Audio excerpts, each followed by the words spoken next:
Hey, this is Brent Leary. I'm with John Colderice Lawson. We're not at the diner. We're at the Steak and Shake. It was a really good trip at the Steak and Shake, as you can tell. He drank all three of them. Anyway, but this is another This Week in Small Business, brought to you by smallbiztrends.com. Every week, there's a lot of good stuff on Small Biz Trends, and they give me a list of the top articles. I select a couple of them that I think will be fun to talk about, and then I try to find somebody who I think can give me good answers to the question I got to pose. Can't do that this week, so we got him. Oh, dude. I had to throw it in. No respect. Anyway, so we're going to talk about. We got three we're going to talk about. I want to give you the lowdown.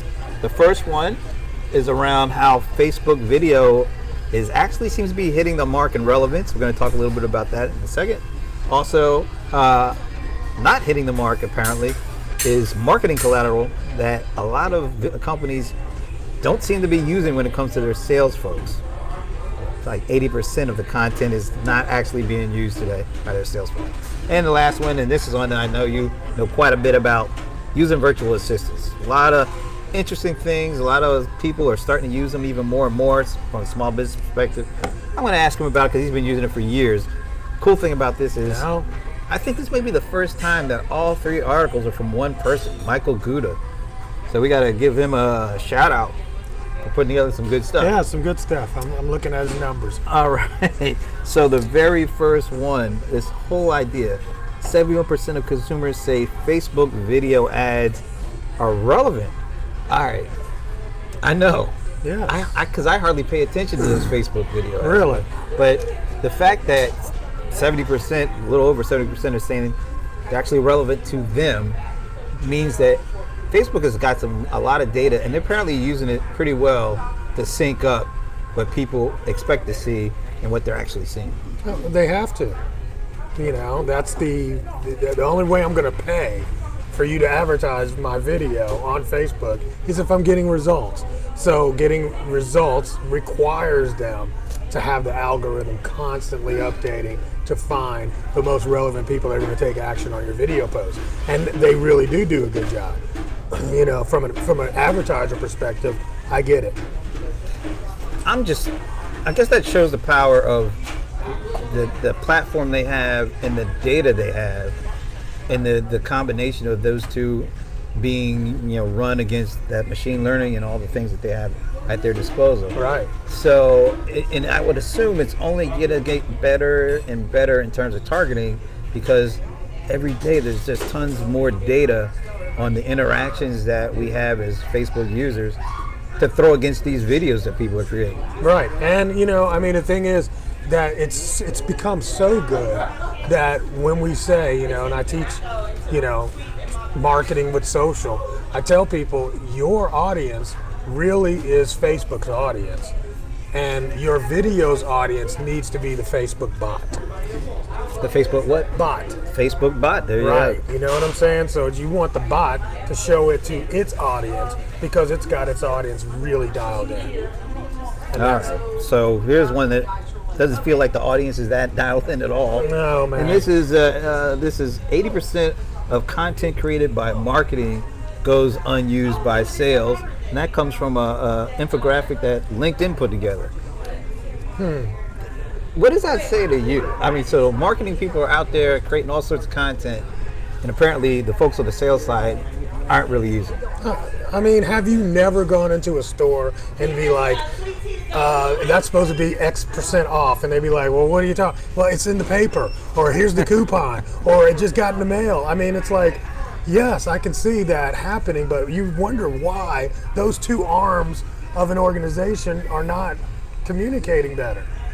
You would have to think that, I guess maybe the sales just, is it just traditional thought that salespeople and marketing people are just so different that they don't even expect to help each other, when really their job should be like to help. This, bro. Yeah. They should instead of like be that this. Right. It seems like there's more of this still than this. Yeah.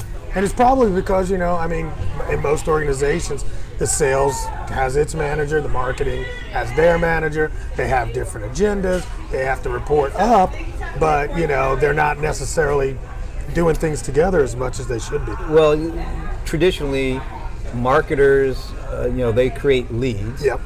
and salespeople close deals, and the leads are supposed to be created in such a way that makes it easier for sales folks to close. Right. But in a lot of instances, marketing people say, "Hey, look, we got you the leads.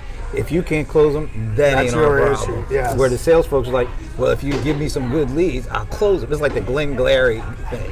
Yeah. You know what? And it could be because we're focusing on two different metrics. Like you said, I'm here to generate the leads. The other guy's saying, I'm here to close deals. And it's always a finger pointing. If I'm not closing enough deals because so-and-so's not sending enough leads. You know, Yeah. so it could be. I've seen a couple of companies, smart companies, that have actually done a better job of aligning the incentives for each sales and marketing to be more closely related to each other. Exactly. So it's not just getting leads, it's getting leads with certain demographics to them. Right. And then if sales agrees that, okay, if you give us this number of these leads that have these things associated with it, then we will guarantee a certain closure rate.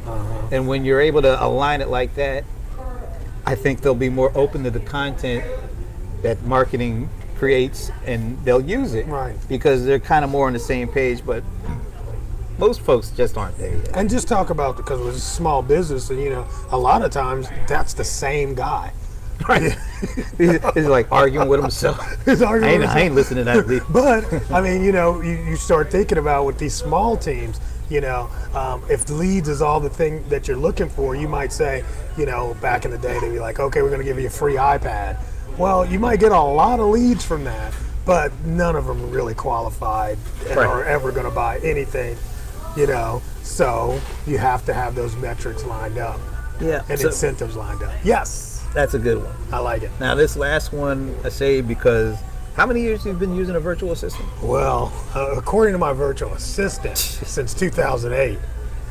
2008. 2008. 10 years. Yeah, I had no idea. And we just met for the first time last month. You know what my virtual assistant is? Who's that? Alexa. Oh, Lord.